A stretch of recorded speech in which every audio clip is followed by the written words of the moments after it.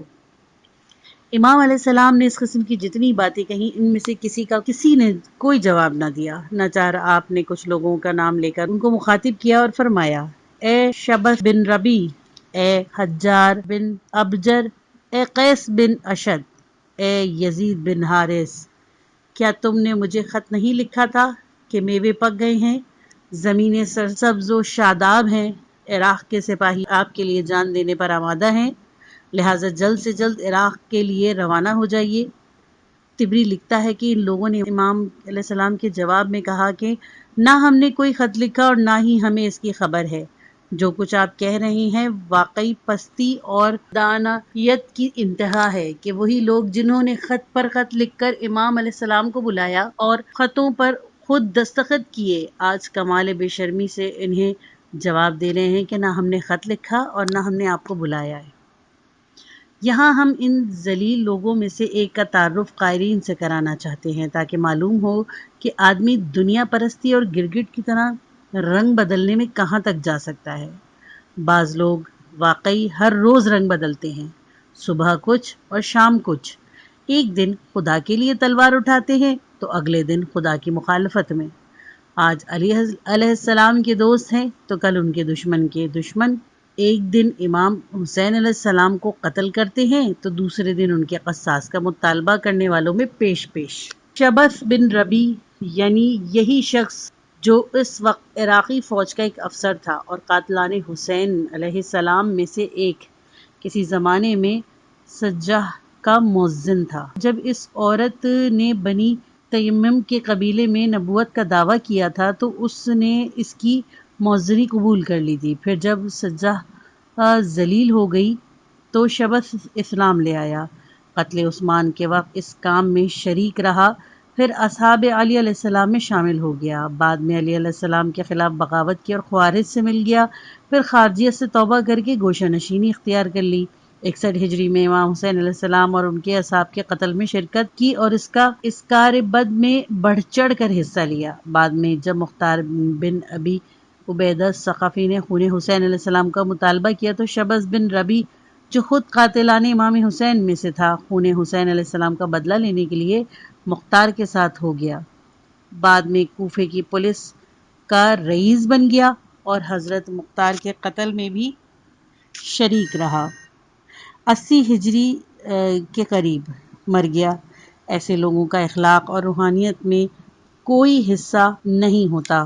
یہاں کہاں ممکن ہے کہ حسین بن علی علیہ السلام کی ملکوتی روح سے یہ لوگ کوئی استفادہ کر سکے یا امام علیہ السلام کے نفس مطمئنہ کو کوئی شعاع یا ایسے بدتعاد لوگوں پر پڑ سکے۔ امام علیہ السلام کی گفتگو یہاں تک پہنچی تھی کہ بخدا میں مجبور ہوں اور ذلیلوں کی طرح ان لوگوں کے ہاتھ پر بیعت نہیں کروں گا، اور میں جھوٹوں کے ساتھ میدان جنگ سے غلاموں کی طرح نہیں بھاگوں گا۔ میں تم لوگوں کے شر سے اور ہر متکبر سے جو روز حساب پر یقین نہیں رکھتا اپنے رب کی پناہ مانگتا ہوں۔ اتنے میں آہستہ آہستہ لڑائی کی تیاریاں شروع ہو گئیں۔ عمر بن سعد نے ایک تیر چلے پر چڑھایا اور ابو عبداللہ کے لشکر کی طرف چھوڑ دیا اور کہا، ابن زیاد کے سامنے گواہ رہنا کہ میں نے سب سے پہلے جنگ شروع کی ہے۔ ظہر تک لڑائی شدت کے ساتھ ہوتی رہی اور امام علیہ السلام کے بیشتر اصحاب شہید ہو گئے۔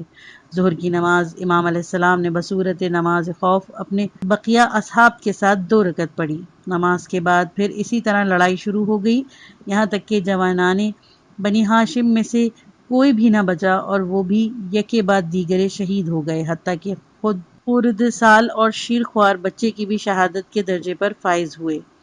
آہستہ آہستہ وہ وقت بھی آ گیا جس نے اسلامی تاریخ کا رخ بدل دیا، اور وہ تاریخ شہادت میں امام علیہ مقام کا نام سنہری حروف میں ثبت کر دیا۔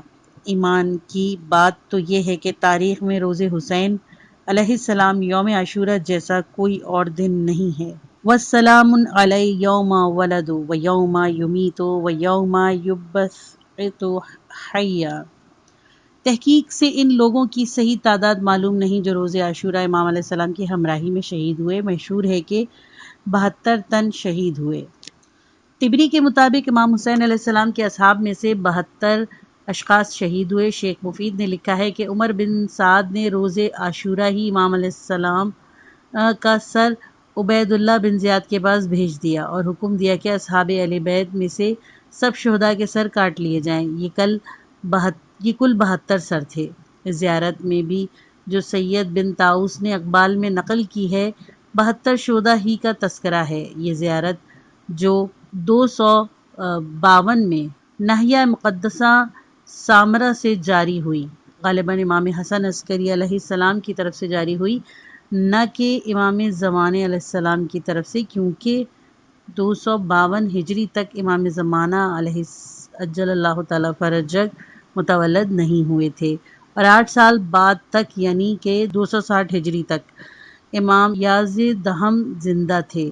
اس زیارت میں 17 شہداء بنی ہاشم کے اور اس کے بعد 55 اصحاب کے نام ہیں۔ سچ تو یہ ہے کہ ان 72 تن کے کارنامے کو بڑی دقیق نظر سے دیکھنے کی ضرورت ہے کہ اتنی کم جمعیت نے اتنا عظیم کارنامہ کیسے انجام دیا۔ اگر امام حسین علیہ السلام اور ان کے اصحاب کا کوئی دینوی مقصد ہوتا اور اب وہ عام لوگوں کی طرح کسی مادی غرض کے لیے مارے جاتے تو وہ دنیا میں یہ عظمت حاصل نہیں کر سکتے تھے۔ دوسرے اس تحریک کی صورت سے ہی ظاہر ہے کہ یہ کسی مادی یا شخصی غرض سے آلودہ نہیں تھی۔ جو اہمیت اس تحریک نے تاریخ اسلام بلکہ تاریخ عالم میں حاصل کی ہے، اس کی وجہ یہی ہے، جیسا کہ پہلے بیان کیا جا چکا ہے، کہ اس وقت جو دنیائے اسلام کی حالت تھی اس نے امام علیہ السلام پر ایک فرض عائد کر دیا تھا۔ ان حالات میں آپ نے یہی طے کیا تھا کہ اسلام کی حفاظت اسی پر منحصر ہے کہ آپ اٹھیں اور اپنی جان پر کھیل جائیں۔ تحریک کربلا اور منفی انداز فکر۔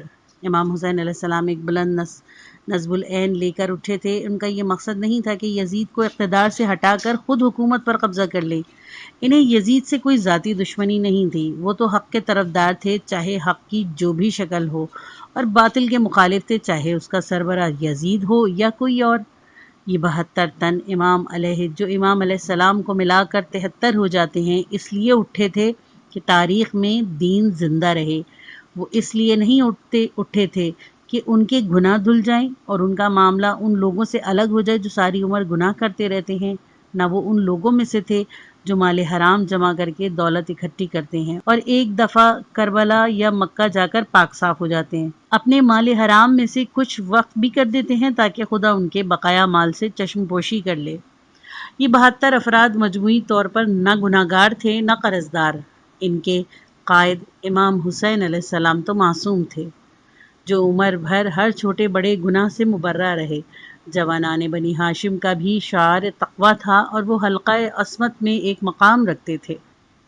امام علیہ السلام کے اصحاب بھی اپنے زمانے میں عبادت، تقویٰ اور دینداری کے لحاظ سے برگزیدہ اور نامور تھے۔ کیا انہوں نے، جیسا کہ بہت سے لوگ تصور کرتے ہیں، اسی لیے شہادت پائی کہ گناہ گاران امت کے لیے ڈھال بن جائیں؟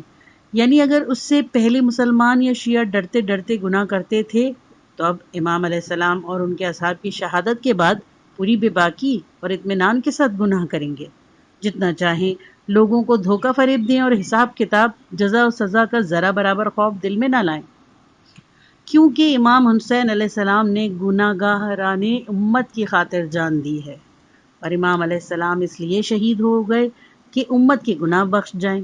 لوگ گناہ کرتے رہیں اور کرتے ہی رہیں گے۔ امام علیہ السلام نے کفارت دے دیا ہے، سب کام ٹھیک ہو جائے گا۔ حضرت عیسیٰ علیہ السلام صلیب پر چڑھ گئے، گناہ گار عیسائی بے فکر ہو گئے۔ امام حسین علیہ السلام نے بھی قتل ہو کر امت کے گناہ گاروں کا بیمہ کروا دیا ہے۔ نعوذ باللہ۔ سوچ کا یہ انداز جو شاید عوام کے نزدیک زیادہ پسند ہو، امام علیہ السلام کے نصب العین کے بالکل برعکس ہے۔ امام علیہ السلام کی تحریک کا مقصد تو یہ ہے کہ لوگ اور بھی خوف خدا کریں، گناہوں سے اور زیادہ بچیں، فرائض مذہبی کی بجاآوری کی طرف زیادہ توجہ دیں۔ وہ تو اس لیے اٹھے تھے کہ گناہ کی بساط لپیٹ دیں، لوگوں کو برائیوں سے روکیں اور ان میں تقوی کی روح پھونکیں۔ وہ اس لیے اٹھے تھے کہ امر بالمعروف اور نہی عن المنکر کریں گے، معاصی اور مفاسد کے سیلاب کو روکیں، لوگوں کے دلوں میں خوف خدا کو مضبوط کریں، انہیں خدا کی طرف متوجہ کریں، قرآن اور اس کی تعلیمات کے مطابق تربیت کا ماحول پیدا کریں، تاکہ ایک ایسا معاشرہ قائم ہو جس میں لوگ جھوٹ نہ بولیں، خیانت کے مرتکب نہ ہوں، جو کام کریں دیانتداری کے ساتھ کریں، شجاع اور دلیر ہوں، خدا کے سوا کسی کی پرستش نہ کریں، صرف حق کو تسلیم کریں اور جو بات کریں قاعدے کی کریں۔ امام علیہ السلام نے اس لیے جان نہیں دی کہ لوگوں سے کہہ دیں کہ اب میری شہادت کے بعد تمہیں سچ بولنے، دیانتدار ہونے، عبادت کرنے، حلال روزی کمانے اور حرام سے بچنے اور دوسروں کے حقوق کا لحاظ رکھنے کی کوئی ضرورت نہیں ہے۔ امام علیہ السلام نے یہ نہیں کہا کہ میں اس لیے قتل ہوا ہوں تاکہ میرے شیعہ بے فکری اور بغیر کسی دغے کے جی بھر کے گناہ کریں۔ یہ طرز فکر مسلمانوں کے لیے شرمناک اور شہدائے راہ خدا کی مقدس ارواح کے لیے جو صرف گناہ اور بے دینی کے خلاف جنگ کرتے ہوئے شہید ہوئے بہت تکلیف دہ ہے۔ اس بات کا قطعاً کوئی امکان نہیں کہ کوئی شخص خدا سے دور ہٹ کر امام علیہ السلام سے نزدیک ہو جائے، یا خدا کو ناراض کر کے امام علیہ السلام کی خوشنودی حاصل کرے، یا اپنے گناہوں کا ایک حصہ امام علیہ السلام کے پلے میں ڈال دے تاکہ خدا اس سے باز پرس نہ کرے۔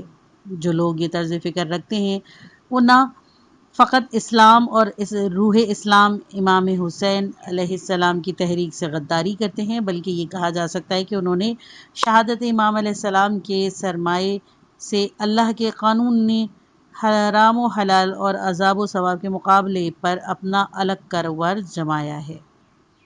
بدقسمت ہے وہ مسلمان جو نماز نہ پڑھے، روزہ نہ رکھے، یا حقوق العباد کا پاس نہ کرے، یا حرام کاریوں میں مبتلا ہو، یا سود اور حرام کی کمائی پر زندگی بسر کرے، یا پھر خوش ہوتا رہے کہ میں امام حسین علیہ السلام کا عقیدت مند ہوں۔ ایسے مسلمان سے پوچھنا چاہیے کہ تو امام حسین علیہ السلام کا عقیدت مند کیوں ہے؟ جب نہ تجھے امام حسین علیہ السلام کی کام پسند ہے اور نہ انہیں تیری حرکتیں۔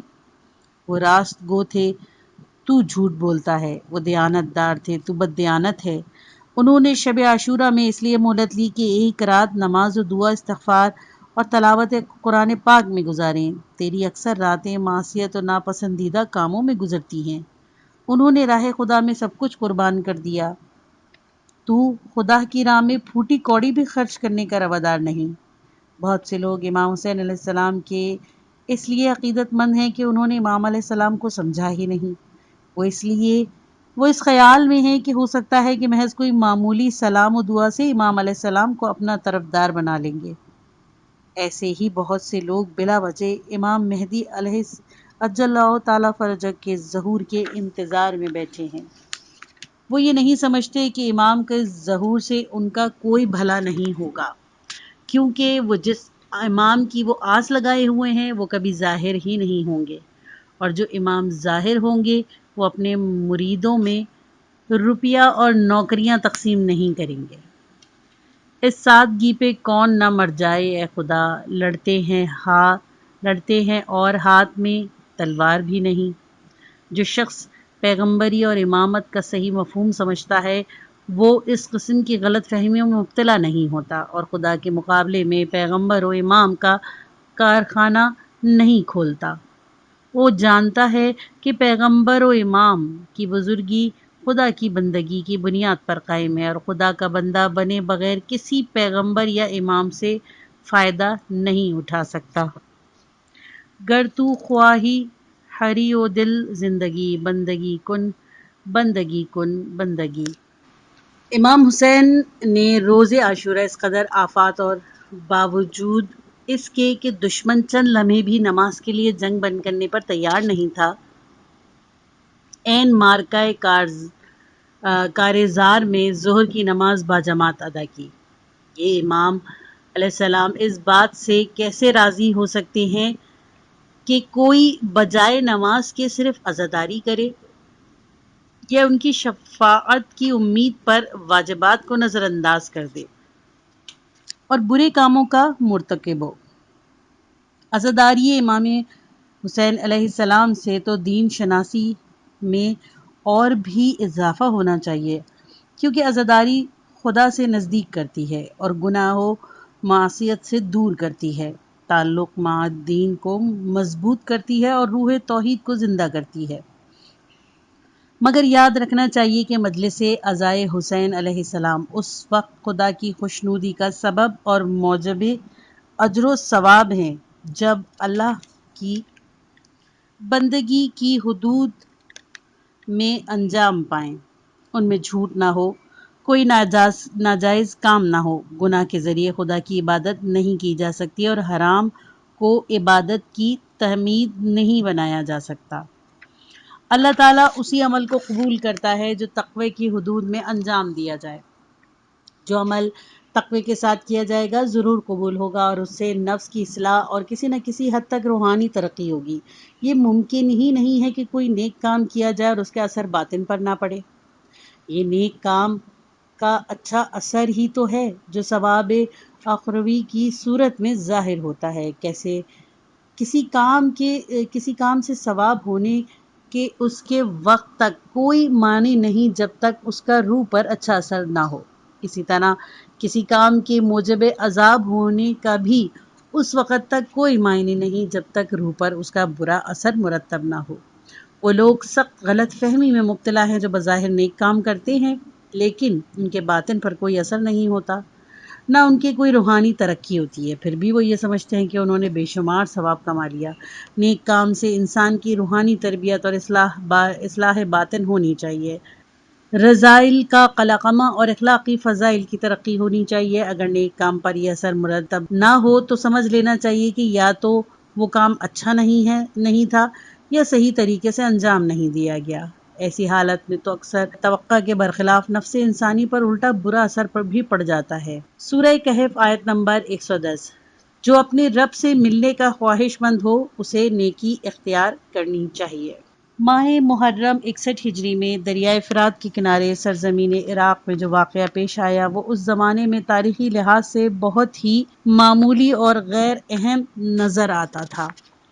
اموی دربار خلافت کی طرف سے ایک لشکر جرار بھیجا گیا۔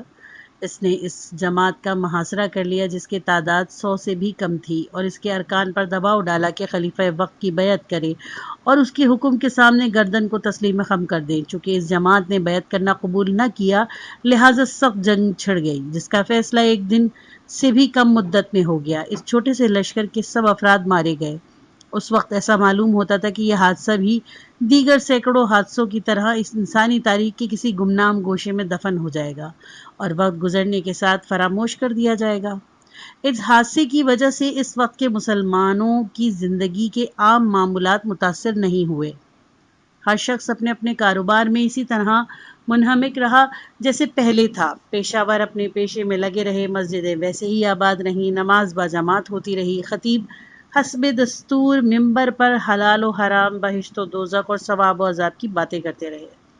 دوسرے مذہبی مضامین بھی موضوع گفتگو بنتے رہے، لیکن اس سانحہ کا جو بظاہر بہت معمولی اور مختصر واقعہ تھا، کہیں کوئی تذکرہ نہیں تھا۔ ہاں، دربار خلافت کی طرف سے اس واقعے کی اطلاع سلطنت کے گوشے گوشے میں پہنچائی گئی۔ اس کے دو مقاصد تھے، ایک تو یہ کہ دربار کی سرکردہ مخالفین کے مارے جانے سے لوگ عبرت حاصل کریں اور آئندہ کسی کو مخالفت کی جرت نہ ہو، دوسرے یہ کہ دربار خلافت کو اس معاملے میں بے گناہ ظاہر کیا جائے اور سارا الزام سرکردہ مخالفوں پر تھوپ کر انہیں شرپسند اور مہم جو قرار دیا جائے، اور مخالف تحریک کے سربراہ حسین علیہ السلام بن علی علیہ السلام کو جھوٹا اور باطل پرست بتایا جائے۔ صرف دربار خلافت اور اس کے حامی ہی نہیں، اس وقت کے عام مسلمانوں کی اکثریت بھی اس واقعے کو قاتلان حسین علیہ السلام کی کامیابی ہی تصور کرتی تھی، اور عام خیال یہی تھا کہ ان لوگوں کی شہادت کے بعد اب نہ اہل بیت علیہ السلام میں سے کسی کو مخالفت کی جرت ہوگی اور نہ کسی اور کو، اور شہادت امام علیہ السلام کا زخم رفتہ رفتہ خود ہی مندمل ہو جائے گا۔ یہ لوگ اس سانحے کی روح سے نا واقف تھے۔ وہ یہ نہیں جانتے تھے کہ وقت گزرنے کے ساتھ ساتھ اس معرکے حق و باطل کی عظمت و تاثیر میں روز افروزاں اضافہ ہوتا جائے گا۔ اس وقت صرف اہل بیت علیہ السلام عصمت ہی کے ایسے چند افراد ایسے تھے جو اس واقعے کی قدر و قیمت کا صحیح اندازہ لگا سکتے تھے۔ تاریخ اسلام پر اس کا جو اثر مرتب ہونے والا تھا، اس کے متعلق گفتگو کر سکتے تھے اور ایک حد تک لوگوں کی غلط فہمی بھی دور کر سکتے تھے۔ یہی چند افراد تھے جو دربار خلافت کی خام خیالی کا پردہ چاک کر سکتے تھے اور لوگوں کو توجہ دلا سکتے تھے کہ ان شہیدوں نے جو آج اپنی قبروں میں آرام کر رہے ہیں، دشمن کو کیا زگ پہنچائی ہے، اور ان کے یہ سر جو آج نیزوں پر چڑھائے گئے ہیں، کل تاریخ میں تہلکہ مچائیں گے۔ یہی افراد قیدی کی حیثیت سے اس شہر سے اس شہر اور اس بستی سے اس بستی گئے ہیں اور لوگوں کی سوچ بدل دی، اور مقدس شہیدوں پر جو الزامات لگائے جا رہے تھے ان کی اس طرح صفائی پیش کی کہ دودھ کا دودھ اور پانی کا پانی ہو گیا۔ یہ پارٹ ختم ہوا۔ کتاب کا اگلا حصہ نیکسٹ پارٹ میں سنیے۔